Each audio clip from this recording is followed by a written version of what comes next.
We're back with another episode of Hoosier Myths and Legends. I'm Rebecca Wilhelm. I'm Mary Quigley. And I'm Hope Wilhelm. Join us as we dive into the spookier side of the Hoosier state. So what comes to your mind when you think of Indiana? Do you think of corn? Do you think of basketball? Do you think of the Indianapolis 500? Maybe you think of famous celebrities who were born in Indiana, like John Mellencamp or Michael Jackson. But as the saying goes, there was more than corn in Indiana. 92 counties make up the Hoosier state. In this podcast, we are going to discuss some Indiana folklore from each of these counties. If you are into tall tales, ghosts, or spooky legends, then this is a podcast you are not going to want to miss. Today we have a true crime case from Henryville, Indiana that has a paranormal twist. Since the early 1990s, the Mount Zion Cemetery in Henryville, Indiana, is thought to be haunted by the spirit of a murder victim. In 1991, Daniel Guthrie was murdered. Unfortunately, his murder would be just one in a long list of other murders that would happen in the area during this time period. The killers then placed Daniel's body in a shallow grave near Pixley Knob and Mountain Grove Road. After his killers were caught and Daniel's remains were found, he was reburied in the Mount Zion Cemetery. However, legend says that Daniel is not at rest. Turn the lights low, sit back, get comfortable as we bring you the chilling tale of the murder of Daniel Guthrie and his cries for help from beyond the grave.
I had not heard of this case. And I had not either, but I was researching haunted places in Indiana, and this came up several times.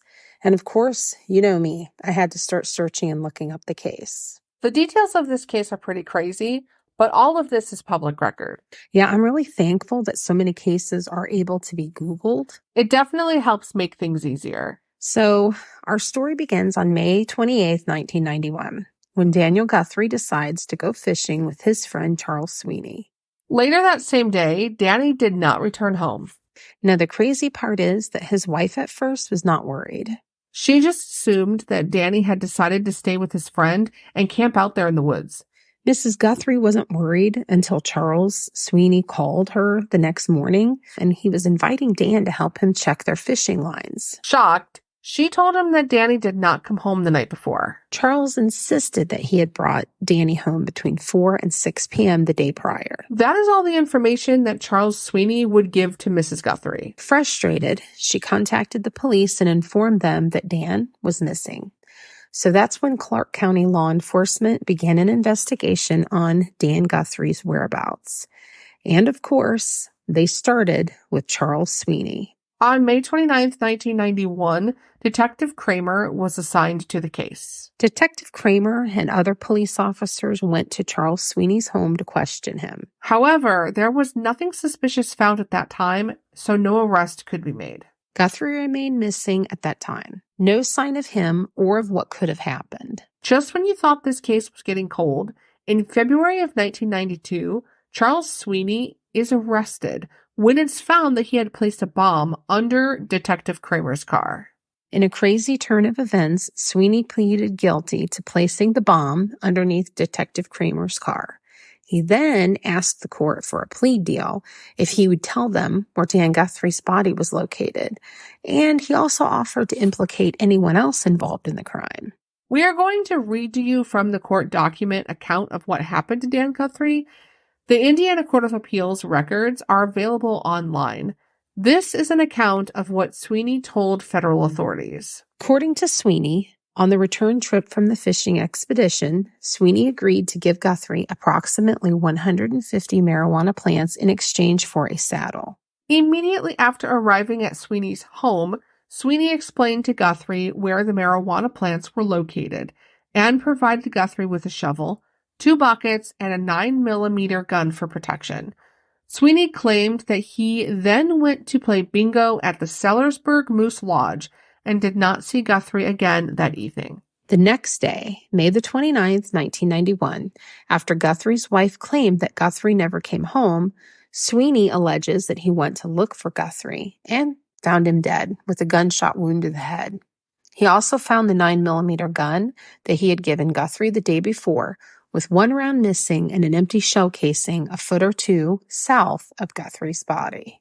Because Sweeney did not want the police to discover the marijuana, he dragged Guthrie's body to a ditch located behind a trailer and buried the body with sweet lime and covered it with dirt and trash.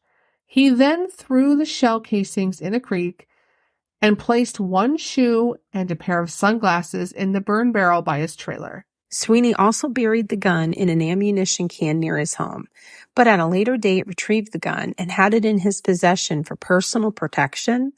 Sweeney told the authorities that eventually the gun was seized from him in the state of Utah as a result of a routine traffic violation. At all times, Sweeney proclaimed his innocence, and that's the end of this court statement. What's even sadder is that on July 1st, 1992, the police obtained a search warrant for Sweeney's property and located Dan Guthrie's body in the area described by Sweeney. The medical examiner was able to confirm without a shadow of doubt that body they found on Sweeney's property was in fact Dan Guthrie. And what's more, the bullet that killed him, it was from that 9mm gun that belonged to Charles Sweeney. In 1995, Sweeney was given a 60-year sentence for the murder of Dan Guthrie. This is not where our story ends, though. We will be back with more after a short break.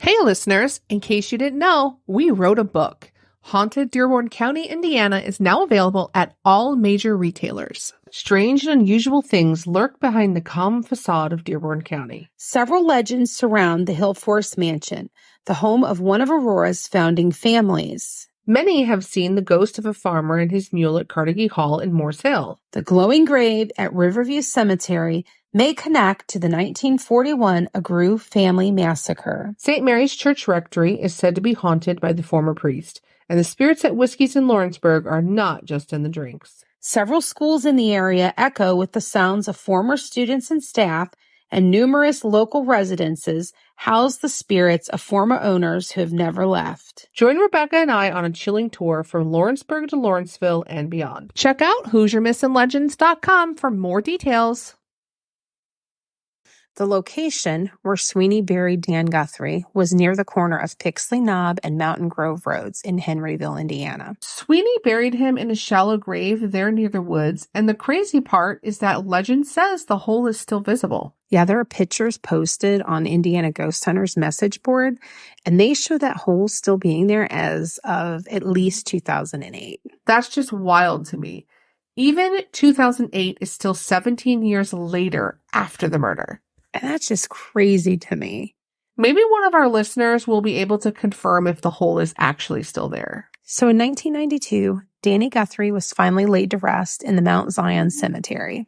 However, there are many people out there who claim that Dan's spirit is not actually at peace.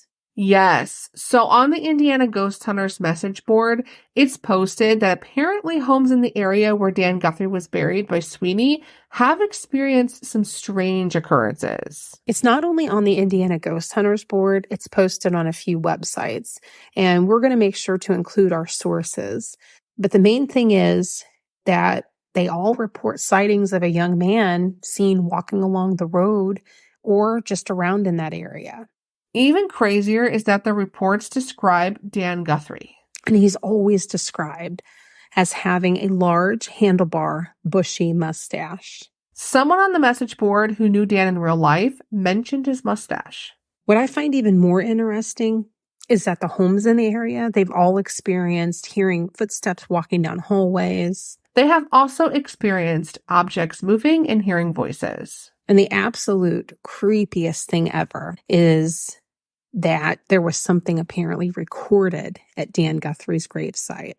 On several websites, it is reported that someone went out to the grave with a tape recorder. So according to the Indiana Ghost Hunters message board, a tape recorder was left one time at the grave. And when they played it back, and I'm going to quote from their website, it revealed a faint, haunting man's voice crying, "Help me, God help me, please help me." That really makes me sad. I thought that too. I can't imagine trying to cry out for help like that. Me either. I also can't imagine having someone do this to you who you considered a friend. I totally agree. I think that's why he's not at rest. It's a possibility. There are still some crazy legends surrounding this case. I saw one post online mentioning that Dan Guthrie may have been buried twice by his killer. Yes, one site mentioned that he was buried near a creek and later near the woods where police eventually found him. But I haven't really seen that mentioned in the court documents. I didn't notice them either. If there's something out there saying that Sweeney did move the body that we have possibly missed for our episode, please let us know. I also found it interesting that Sweeney has maintained his innocence involving the case. Yes, he's always said that he did not do it, but only hid the body so that his drug operation would not be found out. Like many cases, I bet there are just some things that we will never know. Very true. Do you have any information about the murder of Dan Guthrie that we forgot to cover? Have you ever had a paranormal experience involving this case? We would love to hear about it. Please send us an email to HoosierMythsAndLegends@gmail.com or reach out to us on social media. We may use it in a later episode. In the email, let us know if you wish to remain anonymous.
To see our source material, please visit our website, HoosierMythsAndLegends.com. Please find us and follow us on Facebook, Instagram, TikTok, and now Twitter. Hoosier Myths and Legends is a Quigley Productions podcast. Our theme song was written and recorded by Wet Blanket. The song title is Taxidermy Race Car. As always, stay spooky.